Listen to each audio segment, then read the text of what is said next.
ओम श्री गणेशाय नमः। श्री शिव महापुराणे द्वितीयायां रुद्रसंहितायाम् अथेकोनचत्वारिंशोऽध्याये। हिंदी अनुवाद। व्यास जी ने कहा, काली जी की बात को सुनकर शिव जी ने क्या किया? हे बुद्धिमान, तुम ठीक ठीक कहो, मुझे बड़ा कुतूहल हो रहा है। सनत कुमार जी ने कहा, भद्रकाली की बात को सुनकर महान लीला करने वाले परमेश्वर शंकर शंभु जी उन्हें आश्वस्त करते हुए हंसे। वास्तविक रहस्य को जानने वाले शिवजी आकाशवाणी की बातों का विचार कर शिवजी अपने गणों के साथ रणभूमि में गए। अपने समान भैरवों, श्वेतपालों तथा वीरभद्र आदि को लेकर महावृषभ में बैठकर वीर रूप को धारण कर शिवजी रणभूमि में गए। उस समय रुद्र साक्षात काल रूप में अधिक शोभित हो रहे थे। शंखचूड़ ने शिवजी को देखकर विमान से उतरकर भक्ति पूर्वक उन्हें दंडवत प्रणाम किया। उन्हें प्रणाम कर योग मार्ग से विमान पर चढ़कर कवच धारण कर धनुष बाण उठा लिया। शिव तथा दानव का घोर युद्ध 100 वर्षों तक परस्पर बाण बरसाते हुए होता रहा।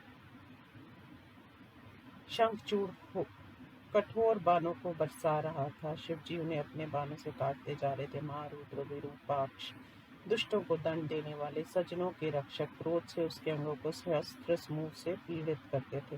दानव ने तेज तलवार और ढाल लेकर शिवजी के उत्तम वाहन बैल के ऊपर प्रहार किया। वाहन पर प्रहार करने के बाद शिवजी ने क्षुरप्र बाण विशेष से सहसा उसकी तलवार और ढाल काट दी। ढाल के कट जाने पर असुर ने उन पर शक्ति चलाई। सामने आने पर शिवजी ने उसके 2 टुकड़े कर दिए। कुपित होकर दानव शंखचूड़ ने उन पर रक्चक्र का प्रहार किया। मुट्ठी के प्रहार से शिवजी ने उसे चूर्ण कर दिया। फिर उसने गदा को फेंका। शिवजी ने उसे भस्म कर दिया। तब दानवराज शंखचूड़ हाथ में परशु को लेकर कुपित होकर शंखचूड़ शिवजी की ओर दौड़ा। अपने बाण समूह से शिवजी ने उसे शीघ्र भूतल पर परशु सहित गिरा दिया। कुछ देर बाद होश में आकर उत्तम रथ पर सवार होकर दिव्य आयुध तथा बाण लेकर आकाश में जाकर वह शोभित हुआ। उसे आता हुआ देखकर शिवजी ने डमरू तथा धनुष के असह शब्द किया और सिंगी नाद से 10 दिशाएं व्याप्त हो गईं तथा असुरों को डराते हुए शिवजी स्वयं गरजने लगे। हाथी के घमंड को छुड़ा देने वाले वृषेश्वर की गर्जना से आकाश, पृथ्वी, 8 दिशाएं गूंज उठी। तब बड़े वेग से महाकाल ने आकर भूमि तथा आकाश को दोनों हाथों से पीटा। उसके बाद उसके महान शब्द को सुनकर सभी असुर व्याकुल हो गए।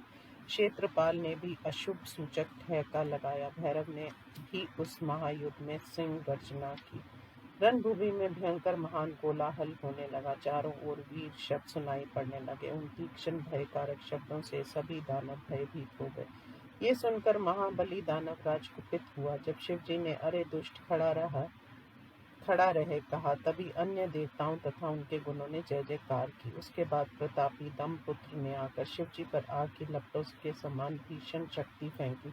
आग के समान आती हुई वह शक्ति को क्षेत्रपाल ने आगे आकर अपने मुख से निकली हुई ज्वाला से नष्ट कर दिया। फिर शिव और दानव में महान युद्ध प्रारंभ हो गया। उससे पृथ्वी, आकाश, पर्वत, जलाशय सब कांपने लगे। दंपपुत्र के बाणों को शिवजी और शिवजी के चलाए हुए बाणों को वे अपने हजारों बाणों से परस्पर काट देते थे।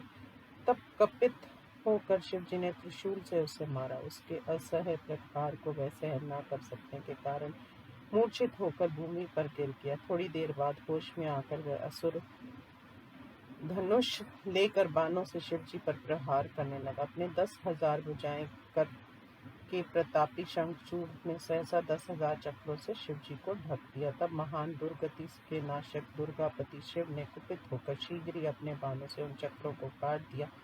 फिर बड़े वेग से गदा लेकर वह दानव शिवजी को मारने के लिए बहुत सी सेना के साथ आया। दुष्टों के घमंड को चूर करने वाले शिवजी ने उसकी गदा को अपने तेज तलवार से काट दिया।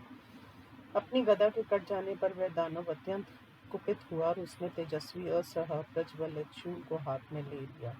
सुदर्शन शूल को हाथ में लेकर आते हुए उस दानव राज को देखकर शिवजी ने बड़े वेग से अपने त्रिशूल से उसके हृदय पर प्रहार किया। त्रिशूल से छाती फटते ही उस शक्तिशाली शंखचूड़ के शरीर से एक दूसरा पुरुष निकला, जो खड़ा रहे कहने लगा। उसके निकलते ही शिवजी ने हंस कर शब्द करने वाला उसका सिर तलवार से काट दिया। वह भूमि पर गिर गया। तब क्रोध से काली अपना मुंह फुलाकर दांतों से गर्दनों को काट काट कर बहुत से असुरों को खा गई। कुपित होकर क्षेत्रपाल ने भी बहुत दैत्यों को खाया। शेष कुछ भैरव के अस्त्रों से छिन्न भिन्न हो गए। बुद्धिमान वीरभद्र ने दूसरे बहुतों का विनाश कर दिया। नंदीश्वर ने देवताओं को कष्ट देने वाले अनेक असुरों को मारा। इस प्रकार क्रोध से बनकर बहुत से वीरगणों ने देवताओं को पीड़ित करने वाले अनेक दैत्यों तथा असुरों को नष्ट कर दिया। इस प्रकार उसकी बहुत सी सेना को नष्ट कर दिया। शेष वीर भयभीत होकर भाग गए। इस प्रकार श्री शिव महापुराण में शंखचूड़ सैन्य वध वर्णन नामक 39वां अध्याय समाप्त। ओम नमः शिवाय।